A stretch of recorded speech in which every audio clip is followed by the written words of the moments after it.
We want playoffs. We want playoffs. We want playoffs.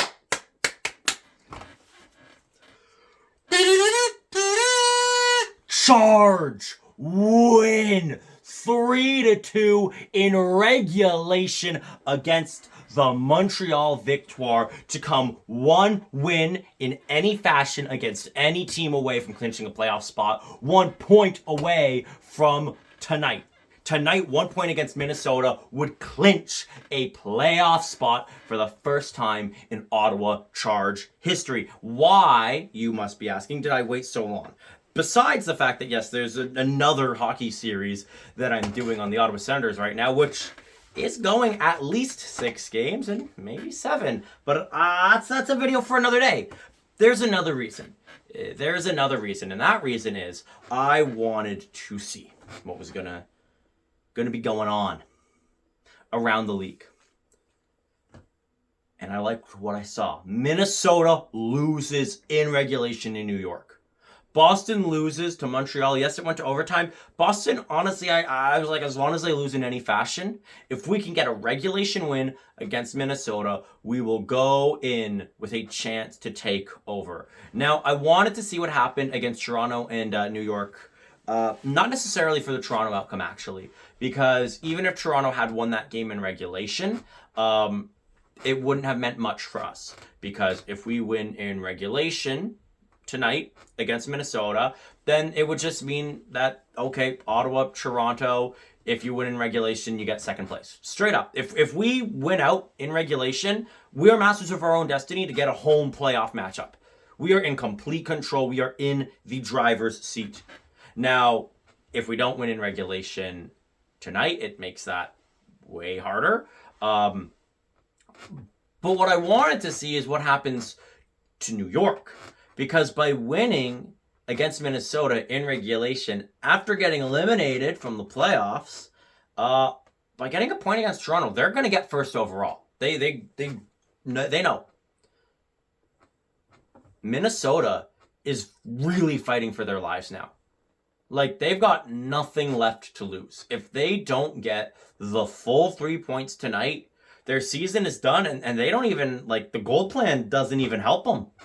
They will get second overall, but they won't get first. And that means, without a shadow of a doubt, they're pulling their goalie if it's tied. We start this game up 1-0.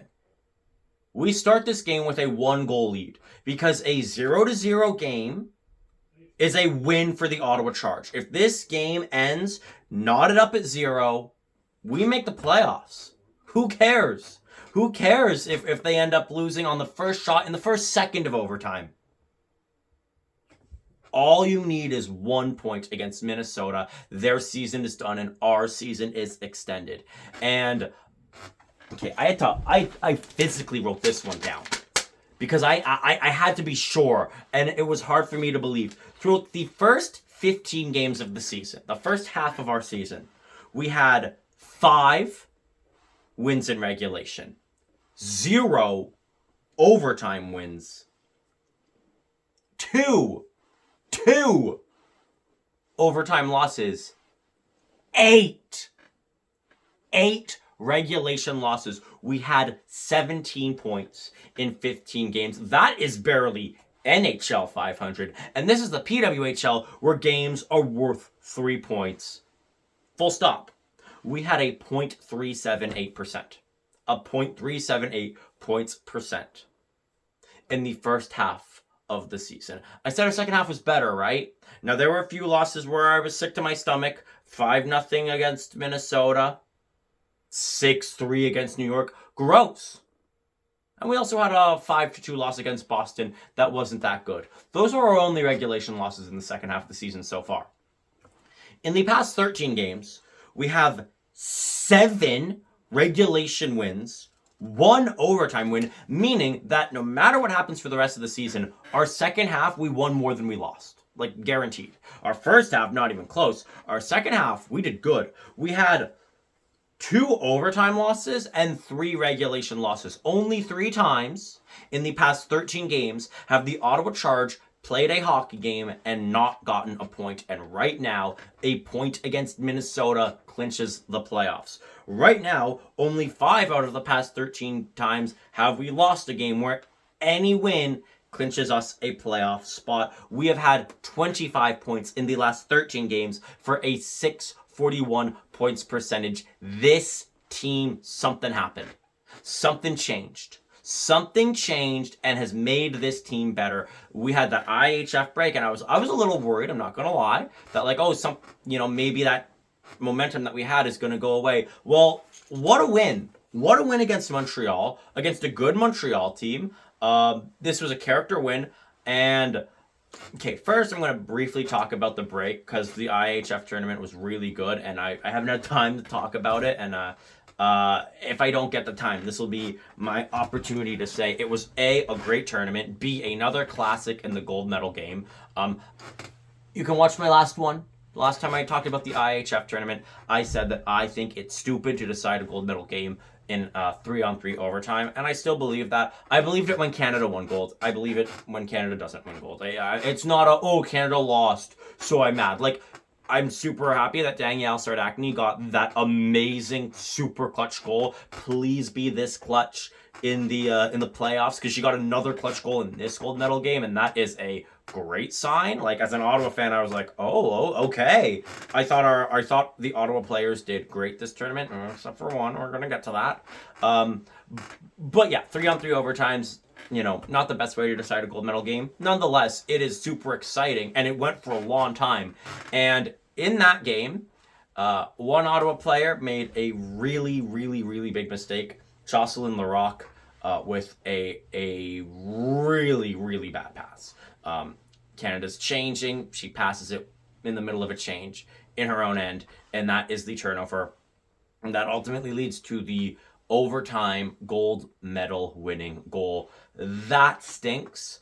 Hopefully, she's going to use that, though. That motivation. That is the kind of thing that haunts you and maybe makes you play a bit safer, because turnovers in the past have burned Ottawa. Now, this game, there were a few times where I thought, oh man, there's a bad turnover, and Phillips came up huge. And in the gold medal game, oh my gosh. Frankel goes down with injury, which, by the way, that might just end Boston's season. If Montreal finishes in first and we make the playoffs, I have zero doubt that they will take Boston if Frankel's still injured. Boston needs Frankel. Let's be completely honest here. Frankel is an amazing goaltender. I think she's going to get nominated for goaltender of the year alongside Desbiens and Maschmeyer, and I don't think there's much debate there, though honestly I'd debate that maybe Phillips belongs in the conversation. But yeah, Frankel is great, and I think that the difference between Frankel and every other goaltender in the Boston organization is pretty big. And it's not just to knock any of the other Boston goaltenders, it's to tell you how good I think Frankel is. And Frankel is arguably the best American goaltender. And Phillips needs to come in and win the game for the US, and she faces 10 3-on-3 overtime shots and stops them all and wins gold. And that was extended into this game. She played amazing. The 2 goals that she let up, I don't really think you can blame on her. She had a great save percentage this game, and she robbed Montreal so many times. Laura Stacey had like 2 golden opportunities to end the game for Montreal, and she shut the door. I thought our players in this tournament did great. Don't even get me started on Czechia, who nearly knocked out the US. I mean, they came scary close, and I think that is a wonderful thing for the sport. I think that, we're a few years off, but I could see in about a decade, it being a big 3 or a big 4, where Czechia and Switzerland can beat Canada. Maybe not with an extreme level of consistency, but win a few, get a few. And I do think within my lifetime, for sure, I think by the end of the 2040s, for sure, we're going to see a non-Canadian American team win the gold medal. I genuinely believe so. If you look at where they were to where they are now, how good Czechia is, the depth of their talent, you're telling me that the top line in Czechia can't go toe-to-toe with the top line in Canada? I'm sorry, but they can't. They simply can.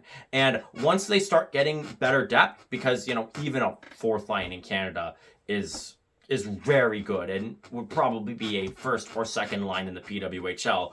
But we're getting to a point where pretty soon you're going to see a very, very dangerous team. And speaking of dangerous players for Czechia, Mrazova was back and looked great, especially this game. She didn't score, but I thought she played a very, very, very good game. A few good opportunities, a huge, huge save. Again, overall, great game. It was a great game too, in the sense it was exciting. As a hockey fan, I love this. I watched this game back actually, and watching it over, it was a great game of hockey.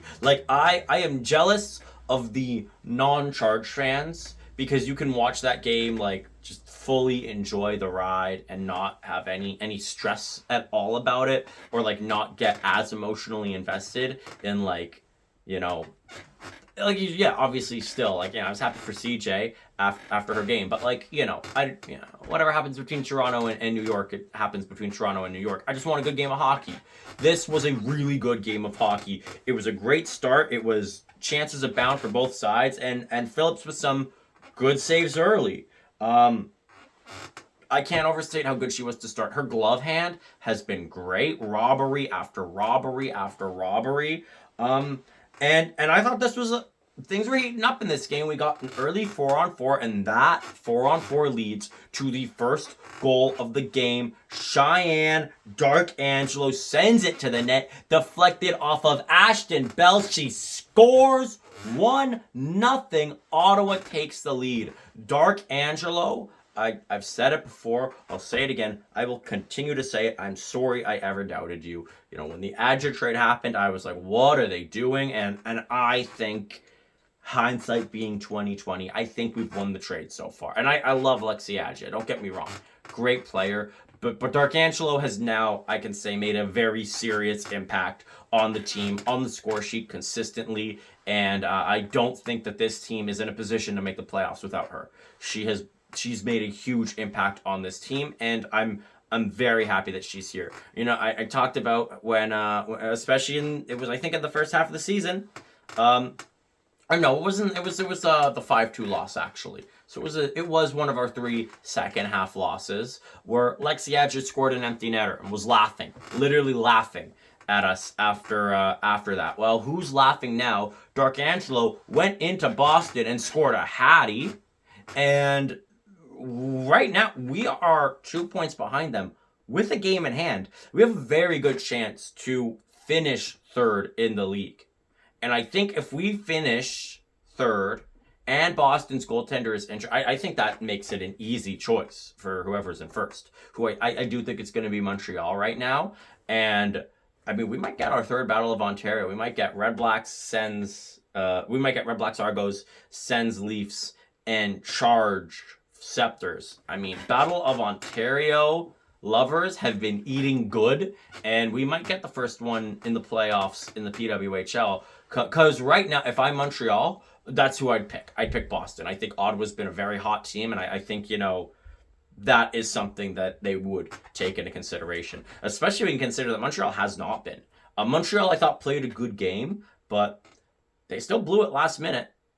How many times did I say that about the Charge last season? Right now, the Victoire, they have 3 wins in 9 games. That's not great. That's actually a little concerning for a team that's desperately trying to finish first and get to lock up a playoff match with the easiest team to play possible. Losing 3 of 9, that doesn't bode well. That's a bad omen. That's a bad omen for what could happen. And we start off good. We stay at a similar intensity in this period. Like I said, there were some big hits, and we continue to have those big hits. But I thought we were playing more comfortable after we took that 1-0 lead. I thought we were getting better chances. And then Vanny Schnova to Jenner, who scores 2-0. Ottawa takes a commanding lead. I thought we were playing a lot better. Fanny Shnova, Dark Angelo, they are names that I've mentioned a whole bunch this season. They're names that I'm sure I will continue to mention for the rest of the season, hopefully well into the postseason, hopefully well into the month of May. And Jenner, our captain, doubles the lead. And I gotta say, another thing that I loved is things were getting, like I said, hits were getting big. You know, we're up by 2, and expansion's coming. Vancouver's getting a team, Seattle's getting a team, and I'm really excited for that. But I'm also starting to see, like, okay, I think Ottawa Montreal is going to be one of those rivalries. You know, like, you know, the first 2 teams, there's always going to be a bit of rivalry because they were the early teams. So of course there's going to be some, you know, some animosity because you only have so many teams. You're only going to play against each other and that's it. You don't, you know, it's not like, you know, for me with the Wild in the NHL, like we see each other twice. I can't bring myself to dislike Minnesota or have many strong feelings one way or the other. Whereas here, like, yeah, I see them 5-6 times a year. I'm gonna, like, I really want to eliminate that. You don't get how bad I want that. For them to go from Walter Cup champions, they're the team that stole our spot last season by this much. I want to personally send them home, personally make sure that there is no championship defense. I want that so bad, and I want so. You have no idea. I mean, on the one hand, I want to beat Montreal in the finals. Like, you have no idea. On the other hand, I want to beat Toronto in round 1, have Montreal lose to Boston in round 1, and be the only Canadian team to have won a series, because I would love that so much. But I think if we're the first team to do, if we can sweep Toronto or win in 4, or if our game 5 is before the Boston-Montreal game 5, if we can just do that, I would be happy. If we can be the first Canadian team to win a playoff series in the PWHL, yeah, I'd never let them live it down. And we have a huge opportunity to do that. But I felt in this game, you could see the animosity. You could see that these teams don't like each other. And that's good for the sport. You need strong rivalries like Ottawa-Montreal. And yeah, that is a great rivalry. And in the other sports that I watch, it is a very fun rivalry to be a part of. And I think that we are starting to get that. I think you're starting to see that Ottawa and Montreal, we don't like each other. And we don't have to, you know. I like that we don't like it. I like that I can say that. Like, I found myself for the first time during the IIHF feeling what I feel towards, like, Laura Stacey, the same way I felt about Mitch Marner watching Four Nations. I'm super duper glad that he got the assist for Connor McDavid's goal, or Four Nations winning goal. Like, that's great. But there's a part of me that's like, oh, Mitch, and then it's like, oh wait, no, he's on our team. Like, right, I can't dislike him right now. Like, right now I need to cheer for him. Like, it felt kind of gross, you know? In the same way that it felt gross to cheer against Brady Tkachuk. It felt gross to cheer against Gwyneth Phillips and for Marie-Philippe Poulin. And at first it was the opposite. Like, at first I was like, oh, I gotta boo Marie-Philippe Poulin. Like, when she was taking that penalty shot last season, I was like, it felt a little weird. It felt like I was betraying my own country.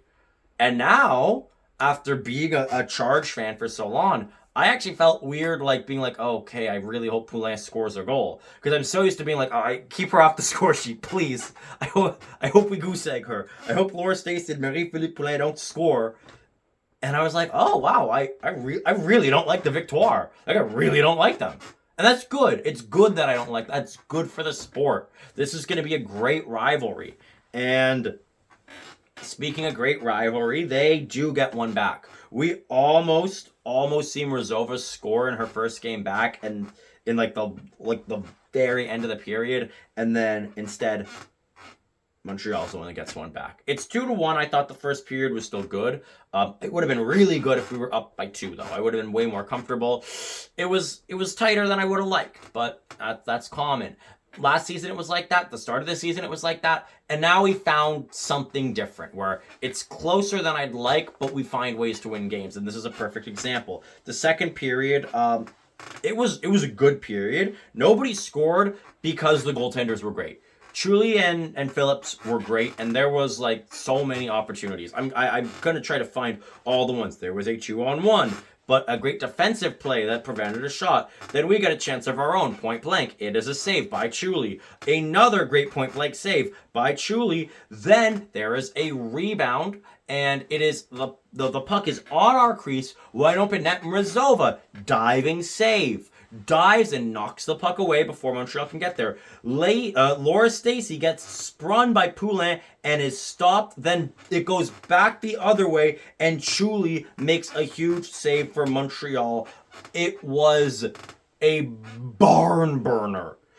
Like, it was not due to a lack of goal scoring or a lack of chances or a lack of skill. The goaltenders were just playing thermonuclear hockey. They were playing amazing.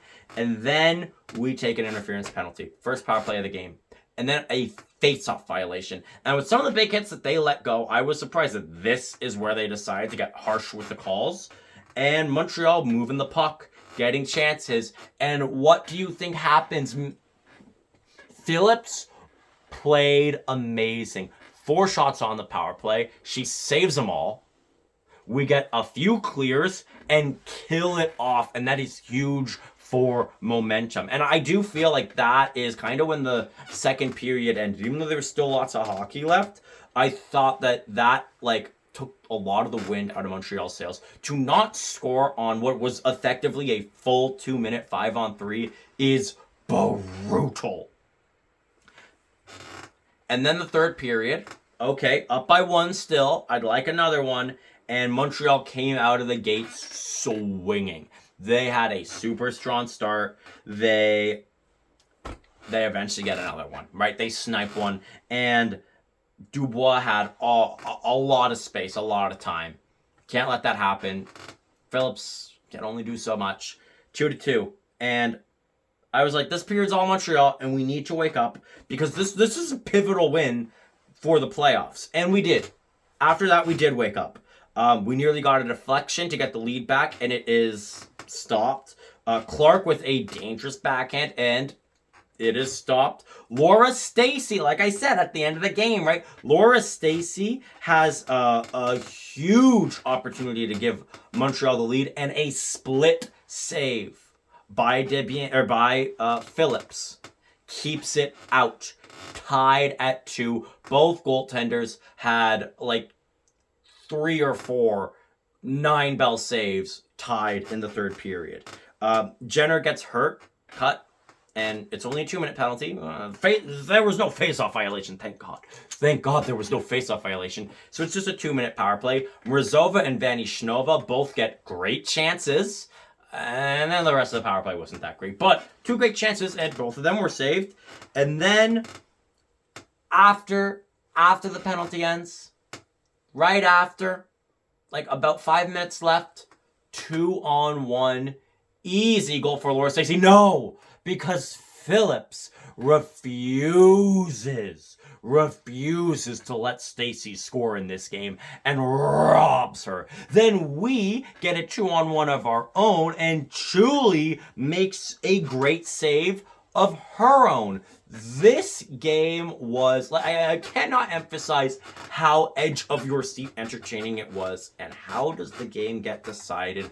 On a power play, on a penalty that should never have been called. I thought it was so soft, with less than 2 minutes to go, to give Montreal a late power play with 1:39 to go. And now we need to kill the rest of the clock just to get a point and, keep us in somewhat comfortable playoff odds. And Poulin rifles one. But it's a defensive block. They can't reset as well. Goes back into the Montreal end. About 40 seconds left. Okay. But we're killing clock. And I was thinking, as about the 15-second mark showed up, and Gabby Hughes had the puck jammed in the Montreal corner, I was breathing easy, because I was like, okay, we're going to go to overtime. We got a point. We're good. And then Gabby Hughes to Ashton Bell with 12 seconds to go. Somebody call ACDC. We have a game-winning last-minute jailbreak goal. Her second of the game, third of the year. Ashton Bell has nothing but time, nothing but space. Snipes it. 3-2. That's all she wrote. Jailbreak. Game over. 3-2. And now we're here. It's easy. Get a point. Get a point against Montreal, and you are in the playoffs. It is Ottawa Charge hockey, baby. And I want to be making videos deep into the month of May. I want to make a video about the Ottawa Charge and for it to have problems, because I also have a preseason Red Blacks and postseason Senators video to make. We are this close. Last time we got close and we fumbled at the 1 yard line. Now is the chance to right that wrong. And as always, go Ottawa! Go!